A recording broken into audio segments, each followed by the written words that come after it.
as Aubrey said, I came from Ireland, and what I do is analytics. I specialize in bringing data, connecting data points and profiling customers, and also figuring out what are they going to do in near or distant future. This information is passed to business units to help them make certain decisions, to do upsell, cross-sell, and maybe retention actions. But definitely it's all about understanding who the customers are and what's in their heads. And I was asked to share our experience, how we do it in telecoms. I have 4 major points. I would just quickly introduce to Telefonica Ireland, and then talk about big data and how we use some examples for profiling and promotions. And then I will close with the research. So just quick introduction. Ireland is a very small country. We have 5 million people and 4 mobile operators. It's a highly competitive market. O2, which is belongs to Telefonica Ireland, is second in this marketplace. We hold 30% of the market. There are 3 virtual operators. 2 of them are ours.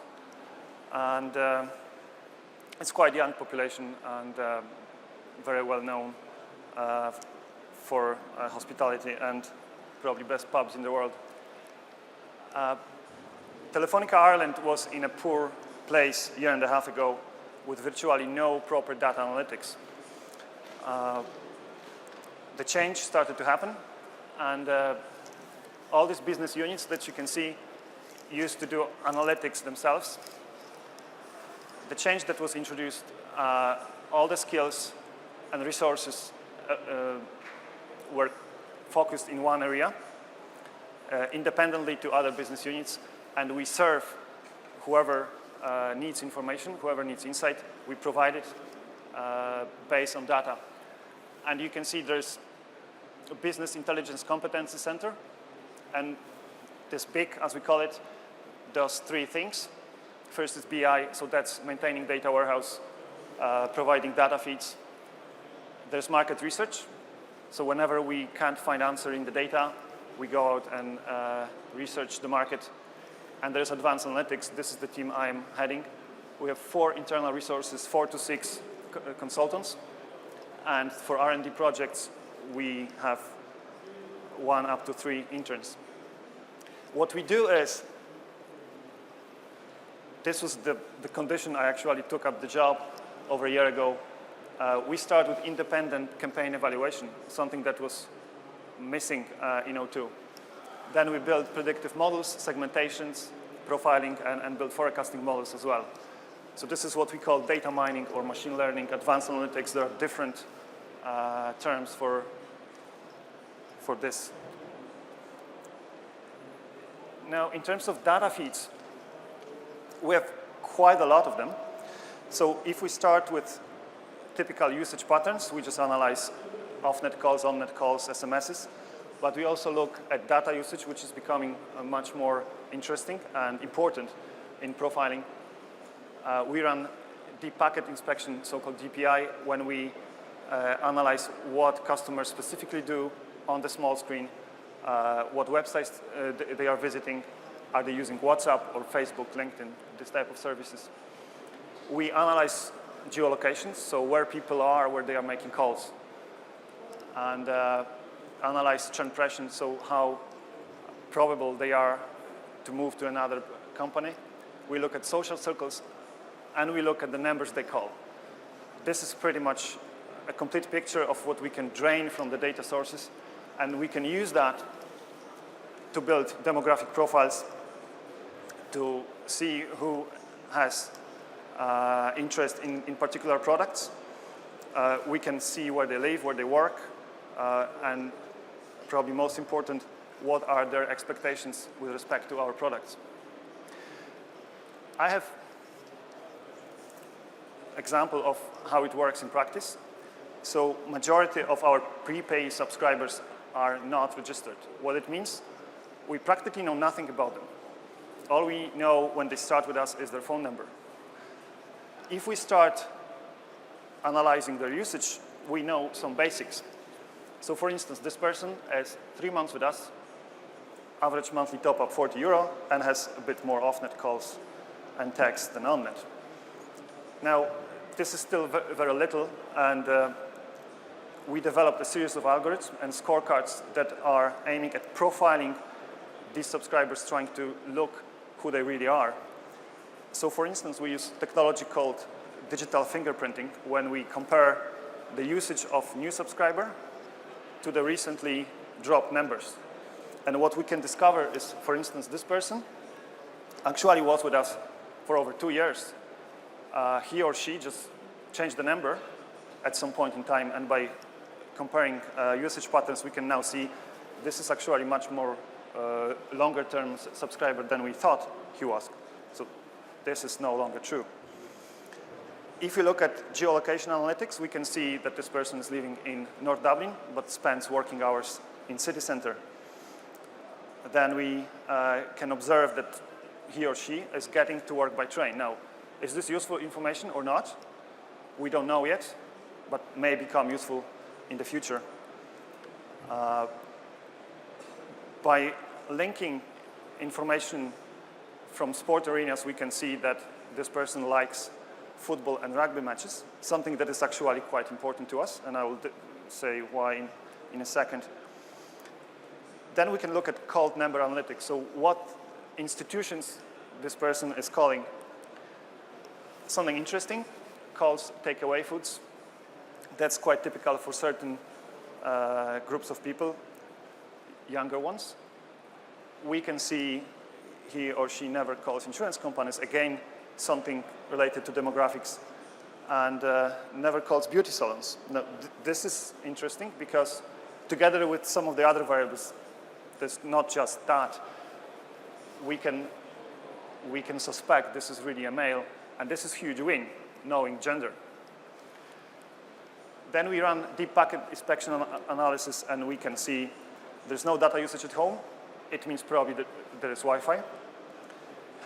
We can see this person is using WhatsApp, and also is active on Facebook while not being active on LinkedIn. Now, even by knowing just that, you can pretty much guess that this is a younger person, probably a guy, possibly a student. But there's last bit coming, social circles analysis. We can notice something very, very important. The off-net calls and texts are actually concentrated on one person. They are not distributed across many contacts. And there are frequent calls during working hours, which is not really typical for a working person. If it was a working person, and if he or she was working with phone, that wouldn't be a prepay. It's a prepay, so it's probably a student. And this fact is actually an alarm bell, because we know if we analyze it statistically, if there is one dominant person on another network, there's very strong churn pressure to leave our network and move to the competition. So now, a couple of more examples. When we take all these data sources, we can segment customer base by their churn risk probability, and we can give to the base managers, for instance, a group of subscribers who have much higher churn risk. Churn means leaving to another company. Churn risk than average. And we can also tell them potentially what offer could retain them. This is actually much more tricky part, the second line, to know how to retain them. Currently in telcos, everyone can build churn models, so we can know who has high likelihood to leave, who has a likelihood to stay. It's much more difficult to know how to retain them. We can select top influencers on the base. This is very important. If we have new product, we may want to push them to the high influencers. They are not necessarily high risk customers. They are just people with wide calling circles. We can detect certain tariffs that are not working by analyzing acquisition and churn rates on them. We can detect certain profiles that are responsive to campaigns. it's all using the same algorithm of predictive modeling, using decision trees and logistic regression, trying to see the patterns. We currently look at the data set that hold 1,600 variables describing usage and demographics. So it's about running these algorithms and finding the variables and combinations of variables that work.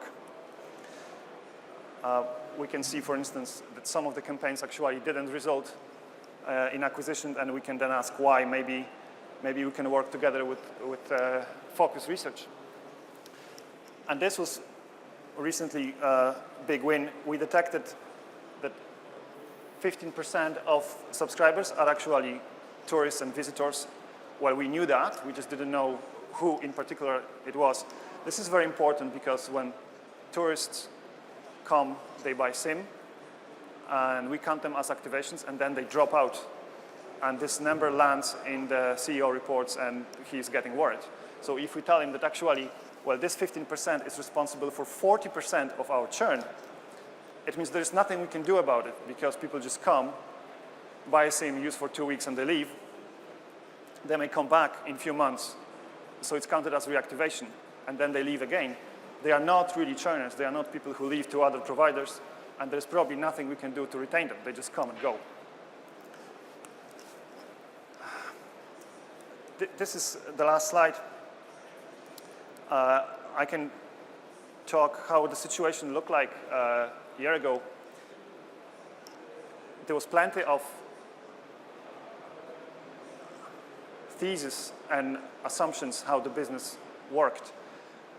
For instance, all the campaigns were assumed to be working, and there were even specific figures about how much we reduce churn, how much we increase sales. So you could hear this kind of statements on a daily basis. The problem is that no one really knew, is it working or not? And why? Because there was no control groups. So if the campaign was run, it was assumed it's working. It was assumed it has certain effect. But the fact of the matter is, if you don't have control groups, you don't really know. So this is how it was. There was no fact-based decision making. It was just based on gut feeling. We think it's a good idea. There was no advanced analytics, no measurements, no learning. Hence, again, no solid basis for making decisions. Now, I mentioned that when I moved to the job, my first condition during interviews was, will I be able to introduce control group policy across the company? It starts with that. If there is no control group policy, people can do anything, and they can prove on a paper it's working while actually it's not. And their KPIs are, for instance, how many campaigns they run, not by how much they reduce churn or by how much they increase sales. So we managed to do that. It took us half a year. It's not as simple as it seems. Now we have automated dashboards that are tracking every single below-the-line campaign, and they are available to everyone. It's not like there's a selected group of people who have access. Everyone in O2, over 1,000 people, can actually see how each of the campaigns is performing. Now we are brought to the picture to do deep dives and to analyze profiles, who responds, who doesn't respond, and run the typical advanced analytics algorithms just to deepen the insight. And to ease the pain on managers, because now they are very thoroughly controlled and they are held accountable for what they are doing, we introduced test and learn policy. So it's not just control group, it's also test and learn. It's one document where they can go in with new ideas and they can say, look, this is a new idea. I don't know whether it's going to work or not. So let's just run it. Let's give it a go. Say for 20, let's target 20,000 people with this campaign. We'll hold 20,000 control group. If it doesn't work, just don't beat me over my head, right? Because it's a new idea I want to test. And then we run dashboards analytics, and we can see actually, is it working or not? Maybe some profiles responded, maybe some profiles didn't. And if the campaign actually proves to be working, then it's rolled out to the wide audience. The interesting fact about that, because we had no proper control groups before. All campaigns were moved to the test and learn 2 or 3 months ago. And we introduced this control group policy and test and learn across the entire company. And actually, all campaigns we run now, temporarily, until we prove they are working, have up to 50% control group. That's pretty much it. I don't know if we have questions now or later. Thank you very much. Thank you. If anybody's got a question, we do have time to take them. Ah, very good. I've got a question. How far on the journey to using analytics to predict behavior are we, Maciej? Where are we in that, do you think? Where are we as the world, or O2, or banks? I guess, good question. I think analytics in general. Where are you in O2 in understanding that? You know, using the data to predict what people are going, not just track, but predict what they're doing. We are just starting the journey. So it may seem as quite advanced technology in use, but really what's happening is we know very little. We effectively, when we analyze campaigns, based on previous predictive models, so on the paper there were predictive models in Telefonica. Yeah. When we started analyzing them, it actually turned out they are not working. Right. So 8 out of 10 campaigns were not working. And 1 of them showed signs of working, and actually 2 out of 10 were pushing people over the edge. So we are actually causing churn by calling them. So that's on the classic below the line and churn So analysis. it's still very early stages then? It is very early stage. So you can see telcos and probably banks as well describing how much they do and how advanced they are. I've worked in 12 or 13 institutions in Ireland as a consultant. They do very little. Right. Yet it looks like they do a lot. Right. And especially banks. So banks for years have been working on risk analytics, which is using very similar methodology. Yeah. It's looking for profiles, high and low risk profiles. It's the same technology to look for people who would be interested in buying some products. Yeah. Yet banks don't seem to do that a lot.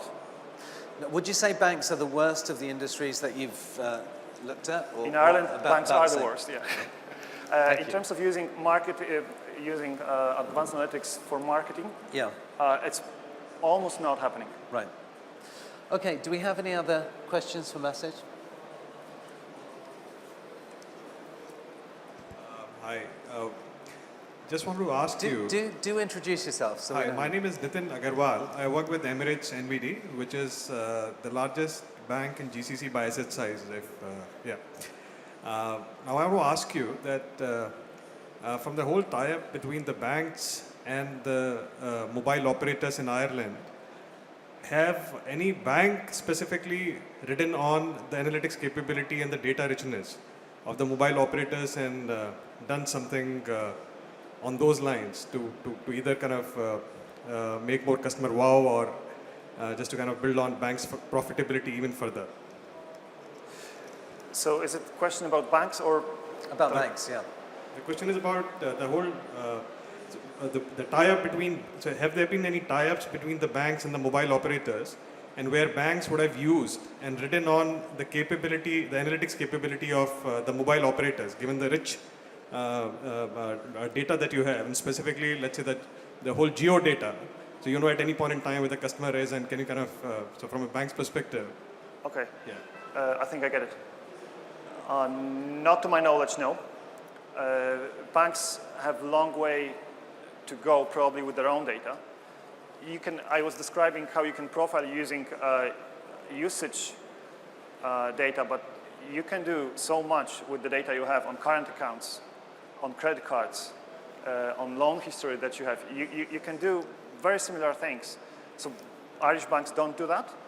And in terms of bridging between banks and telcos, actually O2 launched our own credit card called O2 Money, which is a top-up credit card. So we kind of became some sort of a bank. And one of the most important benefits that was stated in a business case 2 years ago was to get more data streams. So it was not quite about making money. It was about learning more about our subscribers. And initially, this O2 Money card was for O2 customers only. Later on, it broadened and became sort of acquisition channel for our telco. And then we are merging this data. So activities on credit cards and on mobile phones. And we are trying to analyze it together. That's early stage, though. Thanks. One more question down the front, please. And we're going to have a panel discussion afterwards, so if there's more, we can do a few more then. But Okay. last one. So Suha Bayraktar from Arkansas. We are mainly in the telecoms business doing consultancy for companies, telecom companies. My question would be, now the network data for the mobile operators is getting very important, and also the social media. And how far are you using this in your analytics, or is it just a traditional data warehouse data which you are using? So that's what we call DPI. It's deep packet inspection, when we look at what they are doing in terms of data streams, more than just how many kilobytes they downloaded or uploaded. It's very early stage. It's actually quite difficult. This information doesn't sit there waiting to be taken. It's not easily visible. For instance, is someone using Gmail or LinkedIn or WhatsApp? So that's also early, and we just started it a couple of months ago, and it will take a while. It's not, I must admit, it's not as advanced as we want to be, but we are very aware we will have to do it. It's very important. People do more things online than ever, and the balance will be moving to it's a great question, though, isn't it? And when I heard it, I was thinking, you mentioned LinkedIn, but what about Facebook and Twitter? Well, no visibility on that at all, because that's a great data mining, resource, right? It's a funny thing. We don't really see the complete list of URLs people are visiting. It's quite difficult, and it's quite costly to get a platform that will give us this information nicely broken down. So it's a bit of an investment problem, but we'll be getting there. I see like a lot of trends, for example, like people now maybe using the network, the mobile network, having, let's say, user experience maybe in some places bad, and then starting to talk this on the Facebook, right? In any social media. Oh, that's different. To join all this together, DPI is okay, yes, I think it's on the data, but this is more the user experience with the handsets, like going into, let's say, more deep into analysis on the network itself and joining this with social media. Can I sum that up by a big question? Is data mining kind of outdated? I mean, here's my point, and I'm being kind of rude deliberately, but the thing is that if data mining is all about trying to understand how customers feel and how they're going to behave, isn't a better way of doing that engaging with them in social media? Because in social media, they're telling you right now what they're thinking and what they're going to do next. So it's a legitimate question. The problem is with linking. So right. We run pilots to analyze attitudes and moods and responses to our offers on social media. But it's very hard to link to particular subscribers. And again, it's a little bit down to investment as well, because that would require probably 2 people full time. But it's hard, but it's worth doing, isn't it? It's worth doing, but what we do is to do this offline analytics and then to link to every single one of them and to have their segments on a single mobile level, as opposed to just knowing broadly, maybe some very interesting facts, but not being able who exactly has this on his or her mind.